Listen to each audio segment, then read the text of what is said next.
Hola, ¿qué tal? Les saluda con mucho gusto su servidor Gustavo García Sánchez, asesor de geometría y trigonometría de la UVEG. Un gusto estar aquí con ustedes. Les voy a compartir este video relacionado con la tarea áreas y volúmenes. Vamos a hacerlo así de manera muy rápida.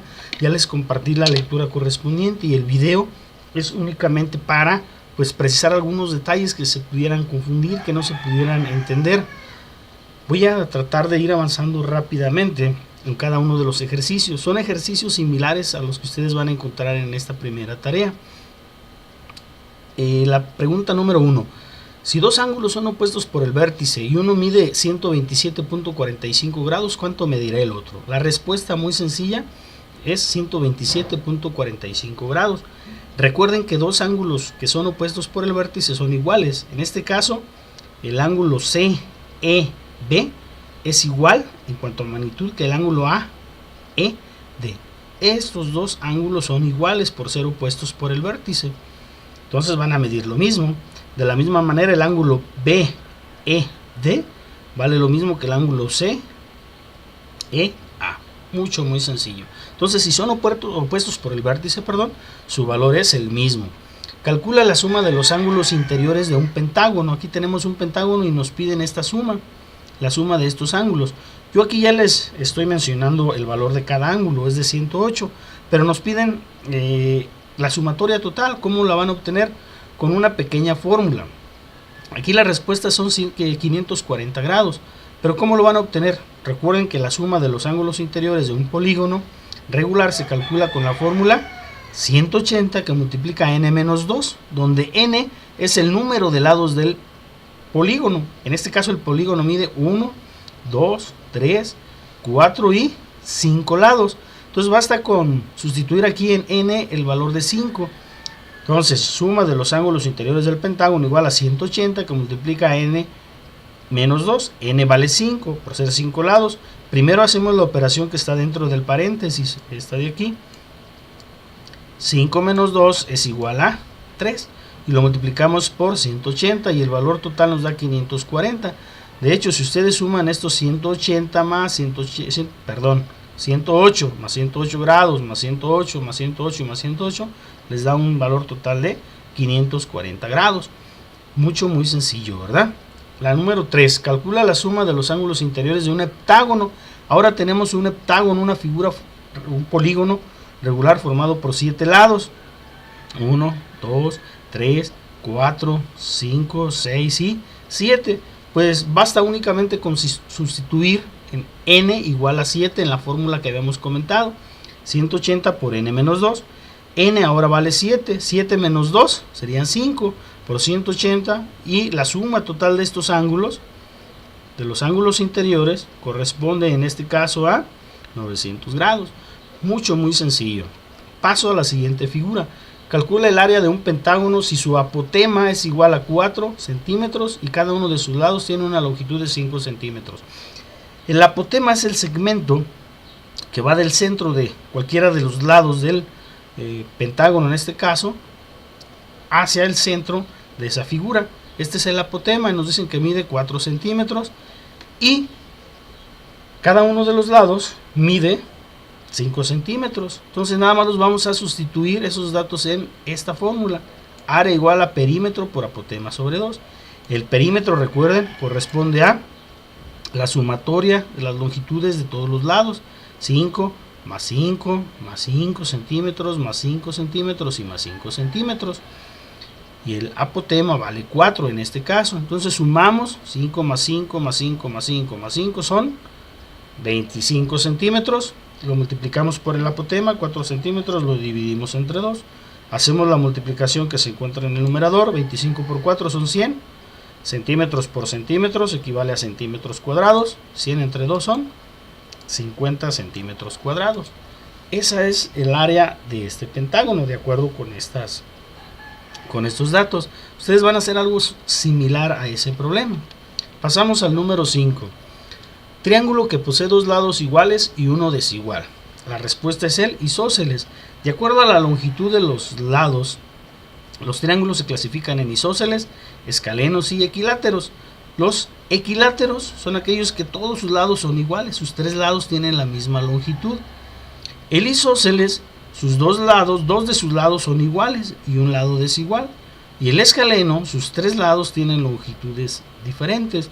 A ustedes les van a preguntar en la plataforma por alguno de estos tres, pero es muy sencillo, ¿verdad? Recuerden, equilátero, sus tres lados iguales. Isósceles, dos lados iguales y uno desigual. Y el escaleno, todos sus lados son desiguales. Paso a la número 6.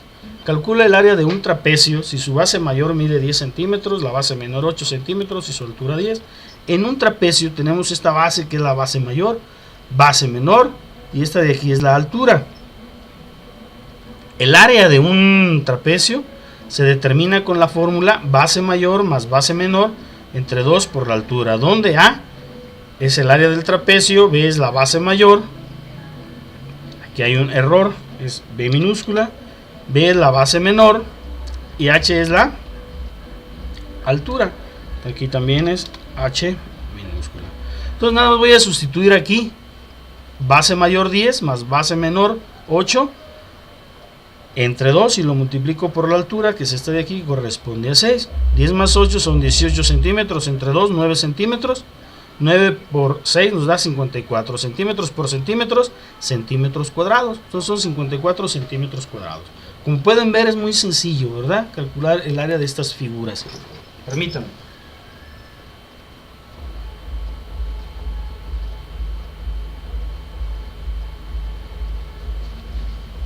Continúo con el siguiente ejercicio, el número 7. Dice, ¿cuál es la cantidad total de diagonales que puede tener un decágono? Bueno, el número de diagonales de un polígono regular se calcula con la fórmula número de diagonales igual a n, que multiplica n menos 3 sobre 2. N es el número de lados del polígono. En este caso el polígono tiene 10 lados, el decágono. Entonces nada más sustituye en esta fórmula 10 que multiplica a 10 menos 3 sobre 2. Primero realizo lo que está dentro del paréntesis. 10 menos 3 son 7. Lo multiplico por 10 y lo divido entre 2. 10 por 7 son 70, entre 2, 35. Son 35 diagonales la que va a tener un decágono. Permítanme un momento, voy a cerrar aquí una ventana porque hay mucho ruido.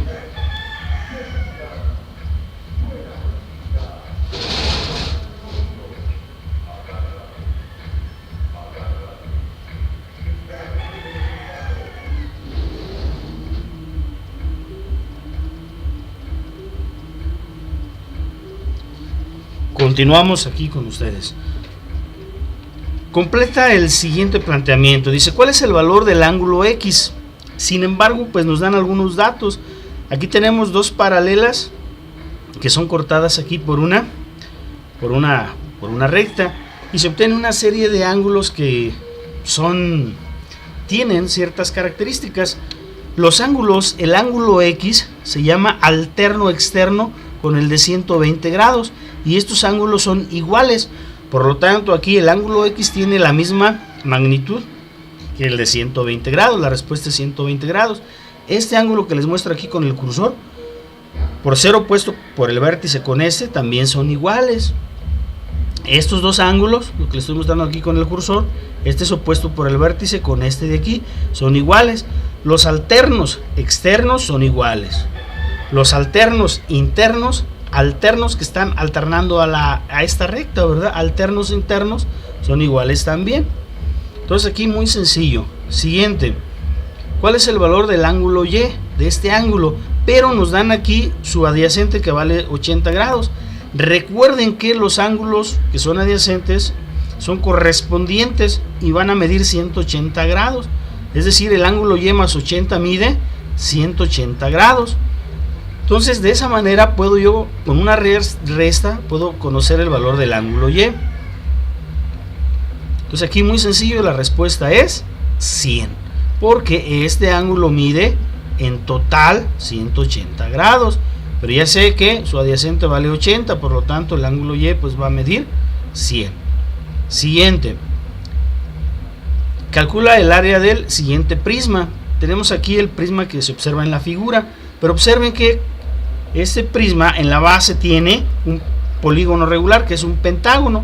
El volumen de un prisma se calcula como área de la base por la altura, pero la base corresponde a un polígono. Tenemos que calcular el área de ese pentágono, recordando que es el área de un polígono, en este caso del pentágono, es perímetro por apotema sobre 2.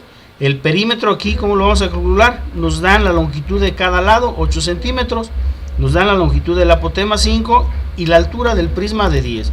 Entonces, vamos a calcular aquí primero el área del pentágono, área igual a 8 centímetros, más 8 centímetros, más 8, más 8, más 8, y lo multiplicamos por el apotema, por 5 centímetros, lo dividimos entre 2. Entonces, 8 veces 5 equivale a 40, por 5, 40 por 5 son 200, centímetros por centímetros, centímetros cuadrados, entre 2 son 100 centímetros cuadrados. Sin embargo, ese es el área apenas del polígono, lo tenemos que multiplicar ahora por la altura del prisma, en este caso son 10.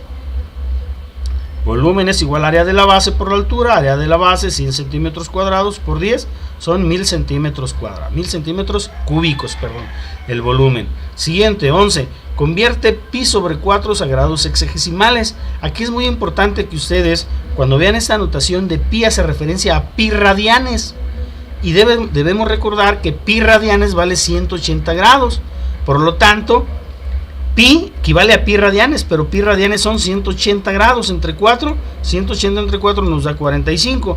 Aquí observamos una figura donde se muestra que es un radián. Un radián es este de aquí, el ángulo que se forma, que está aquí en color violeta, morado más o menos.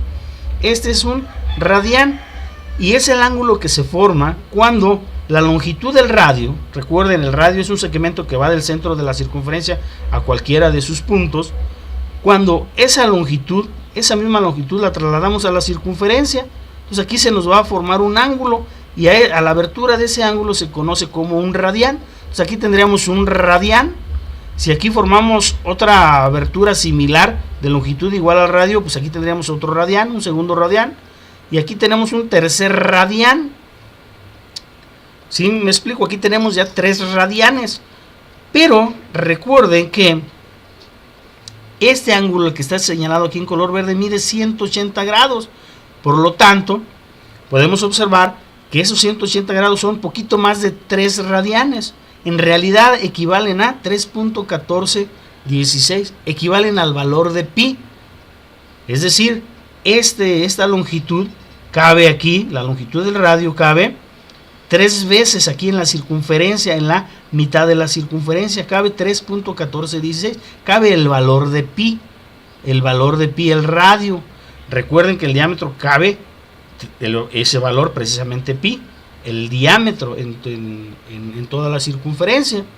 Entonces aquí, como son nada más la mitad, 180 grados, estoy aquí. Entonces pi radianes, o sea 3.1416 radianes, equivalen a 180 grados. Entonces pi, ustedes van a encontrar esta notación, pi sobre 4. Caray, ¿qué equivale? No es que sea 3.14, no. Cuando hablamos de grados son ese pi radianes, solo que no se escribe pi radianes, únicamente el valor de pi. Se sobreentiende que hace referencia a los radianes. Por lo tanto son pi radianes, pero pi radianes son 180 grados, lo que aquí observamos en la figura, los 3.1416. Pues nada más dividimos 180 entre 4 y nos da un valor de 45 grados sexagesimales. Muy sencillo. Aquí está el valor de un radián, 57.29, ¿verdad? ¿Cuál es el valor del ángulo faltante, el ángulo X? Aparentemente dentro del triángulo nos faltan 2 valores de ángulos, pero nos dan un valor de un ángulo externo, el de 65. Recordemos que la suma de los ángulos interiores de un ángulo son 180. Sabemos que estos ángulos, el X más el de 25 más este que no tenemos aquí, vale 180, pero nos dan el de 65. Aparentemente desconocemos 2, pero podemos conocer uno más con el valor de 65. Traslado aquí esta figura. Recuerden que el de 65 más este ángulo que voy a nombrar aquí Y, todo este mide 180 grados, que está aquí con la línea en color azul. Si este vale 65 y sabemos que los correspondientes miden 180, pues puedo conocer el valor de este ángulo. 180 menos 65 y me da 115. Es decir, este ángulo mide 115 grados. ¿Cómo lo encontré? Restando a 180 el valor de 65. Entonces vale 115. Y yo sé que la suma de los ángulos interiores de un triángulo son 180. Entonces ya nada más resto 180 menos 25 y menos 115, y puedo de esa manera conocer el valor del ángulo X. Y aquí lo estoy haciendo. Ya sé que este ángulo mide 115, por lo tanto en esta figura aquí ya lo presento, el valor de 115. Y la suma de los ángulos interiores son 180, entonces 180 menos 25 menos 115 me va a dar el valor del ángulo X, y el valor del ángulo X en este caso es de 40 grados. Ustedes, a los que les toque, van a realizar un ejercicio similar. 13. Calcule el área de la figura sombreada, el área de la figura que está aquí nada más en color azul. Pero observen que tenemos un cuadrado y dentro del cuadrado tenemos un círculo. Entonces basta obtener el área del cuadrado y le restamos el área del círculo para que nos dé el área de la figura sombreada. Recuerden que el área de un cuadrado es igual a lado por lado, lo obtenemos lado por lado, sus cuatro lados son iguales, 8 por 8 serían 64 centímetros cuadrados, el total del cuadrado, del área del cuadrado. Pero ahora vamos a restarle el área del círculo para poder encontrar el área de la figura sombreada. Pero el área de un círculo equivale a pi por radio al cuadrado. Conocemos el valor del radio, en este caso son 4 centímetros. El valor de pi también es conocido, 3.1416. Sustituimos los valores en la fórmula, área igual a 3.1416 por radio al cuadrado. 4 centímetros, pues este de aquí, lo elevamos al cuadrado. 4 por 4 son 16 centímetros cuadrados. Lo multiplicamos por pi y obtenemos 50.2656. Entonces ya nada más le restamos a 64, vamos a restarle el valor de 50.26 y obtenemos aquí área sombreada igual a 64 menos 50.2656. El área sombreada son 13.73 y de esa manera ustedes van a conocer el valor de esta parte sombreada, de esa figura. Paso al siguiente ejercicio, muy sencillo. Determina el área del siguiente rombo si su diagonal mayor mide 14 centímetros y su diagonal menor mide 10. Recuerden que aquí en el rombo esta es la diagonal mayor, 14, la diagonal menor 10, y el área es igual a diagonal mayor por diagonal menor sobre 2. Sustituimos esos valores y obtenemos el valor del área. Diagonal mayor 14, diagonal menor 10 sobre 2. 14 por 10, 140 centímetros por centímetro, centímetros cuadrados entre 2. 140 sobre 2 equivale a 70 centímetros cuadrados. Muy sencillo. Bueno, algo similar o ejercicios similares a estos ustedes van a realizar en la plataforma. Entonces están muy sencillos. Yo les sugiero que no ingresen a las tareas si no han revisado las lecturas correspondientes. Si tienen alguna duda, pues pueden informarme. Pueden entrar a las tareas evaluables y estas van a permanecer abiertas siempre y cuando ustedes no den clic en enviar todo y terminar. Eso les permite enviarme a mi correo las respuestas que ustedes consideren correctas. Yo las retroalimento, les digo si son correctas o no. Pueden incluso enviarme nada más de la tarea tal, la número 1 tal inciso. Y ya yo les envío únicamente de las evaluables, ¿verdad? De los ejercicios de control yo no tengo acceso a específicamente cuáles ejercicios realizaron, pero en las evaluables sí. Entonces pueden enviarme antes de que ustedes suban la tarea o ingresen le den a enviar todo y terminar a la tarea para poder retroalimentar y de esa manera evitar calificaciones bajas o reprobatorias. Bueno, pues me dio mucho gusto saludarlos. Cualquier duda estamos a través de la mensajero de la plataforma. Siéntase con la confianza de poder preguntar cualquier duda por mínima que sea. Muchas gracias. Voy a dar por terminado este video. Muy amables.